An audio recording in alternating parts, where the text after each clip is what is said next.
بسم اللہ الرحمن الرحیم، السلام علیکم۔ خاتم النبیین پر کروڑوں درود و سلام۔ اکثر لوگ کہتے ہیں کہ یار ہم اپنا رزق کیسے بڑھائیں، بہت ہی بات ہوتی ہے، یار ہم امیر کیسے ہو جائے، یار میں سوچتا ہوں کہ میرے پاس یہ چیز کیسے ہو جائے۔ لیکن ایک بات ہے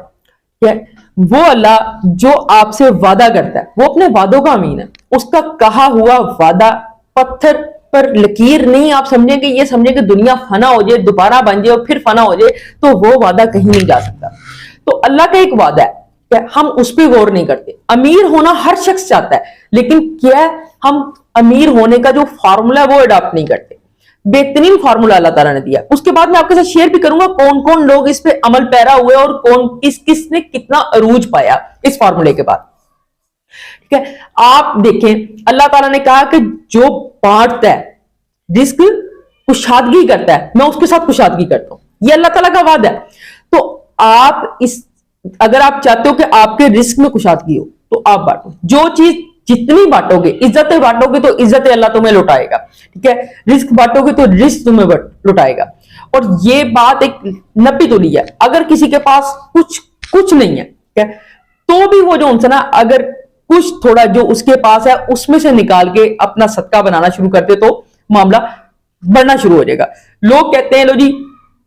آپ جس طرح انٹرسٹ لینے سے آپ کو وقتی طور پہ تو لگتا ہے پیسے بڑھ گئے، لیکن یہ خسارے کا معاملہ ہے۔ لیکن اللہ سے جب آپ ٹریڈ کرتے ہو، تجارت کرتے ہو، کسی کو کھانا کھلاتے ہو، صدقہ کرتے ہو، زکات دیتے ہو، یہ وقتی طور پہ آپ کو لگتا ہے کہ آپ کے کہیں نہ کہیں سے کچھ نہ کچھ کمی آئی ہے، لیکن اس کا بدلہ 10% ملتا ہے۔ میں آپ کو حضرت علی کا ایک واقعہ صرف مفہوم بیان کروں گا۔ تو بی بی فاطمہ نے کچھ لانے کو کہا حضرت علی کو، تو وہ جب وہ لے کر آئے کوئی پھل تھا تو وہ راستے میں ایک فقیر ملا، اس نے ساحل نے آواز دی حضرت علی، پھر آپ کو پتا ہے کہ وہ ان کے اندر سخیانہ پوری وہ تھے، سخی تھے وہ، تو انہوں نے اس فقیر کو دیکھا اور وہ پھل اس کو دے دیا، گھر واپس آ گئے۔ بی بی فاطمہ سمجھ گئیں کہ کیا ماجرا ہوا، انہوں نے آگے کہا جی بس وہ نہیں ہو سکا۔ میں اسی لیے اس کو بڑی محتاط طریقے سے مفہوم بیان کر رہا ہوں۔ تھوڑی دیر میں دروازے پر دستک ہوئی، کیا دستک ہوئی تو وہ باہر گئے، تو ایک صحابی ہے، انہوں نے کہا نبی پاک صلی اللہ علیہ وسلم نے یہ وہی پھل 9 ان کو دیے، اور کہا یہ میرے نہیں ہو سکتے، اور کہا یہ آپ کے ہی ہیں، نبی پاک صلی اللہ علیہ وسلم نے بھیجا ہے، اور کہا آپ ایسا کیسے کیوں کہہ رہے ہو کہ یہ آپ کے نہیں ہو سکتے، اور کہا اگر میرے ہوتے تو یہ 10 ہوتے، میرے ہوتے تو یہ 10 ہوتے۔ انہوں نے کہا وہ کیوں؟ انہوں نے پورا واقعہ بتایا، انہوں نے کہا میں صدقہ کر آیا تھا، فقیر کو اللہ کی راہ پر دے آیا تھا، اب میرے اللہ کا مجھ سے وعدہ تھا کہ میں نے ایک کے بدلے میں 10 دینے ہیں،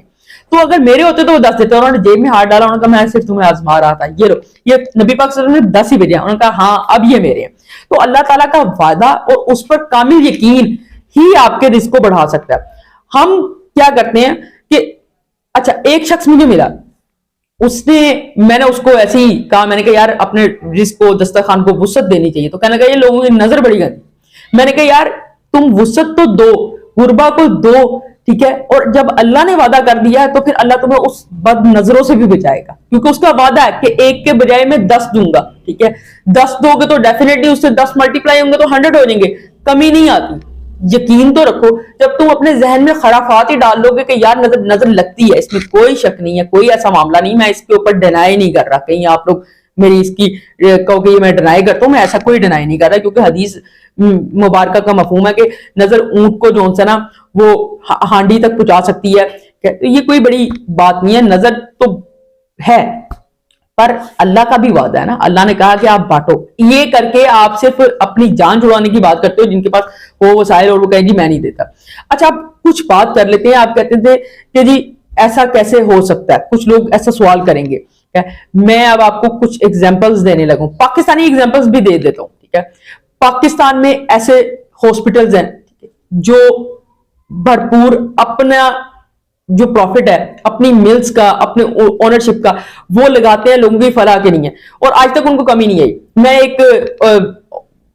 ٹرسٹ ٹائپ ہاسپٹل ہے امین حیات، اس کو جانتا ہوں، اس کا جو اونر ہے وہ تقریباً 45 لاکھ پر منتھ دیتا ہے، 45 لاکھ پر منتھ، کوئی وہ ایسے نہیں دیتا، وہ اپنی پروفیٹیبلٹی میں سے نکال کے دیتا، اور آج تک وہ کہتا مجھے کبھی کمی نہیں آئی، ٹھیک ہے، میں نے باٹا اللہ نے مجھے دیا، میں نے باٹا مجھے دیا۔ ملک ریاض صاحب، ٹھیک ہے، وہ باقی ان کی مجھے نہیں پتا کہ کیا ہے، لیکن آپ یہ دیکھیں کہ ان کے بحریہ دسترخوان کتنا چلتا ہے، لوگ کتنا اس سے استفادہ ہوتے ہیں، اور وہ کیا تھے اور کیا بن گئے، ٹھیک ہے۔ اسی طرح اور کئی ایگزامپلز ہیں، اس طرح عمران خان صاحب کی بھی ایگزامپل ہے کہ آپ دیکھیں ان کی سوچ ان کو کہاں تک لے کے گئی،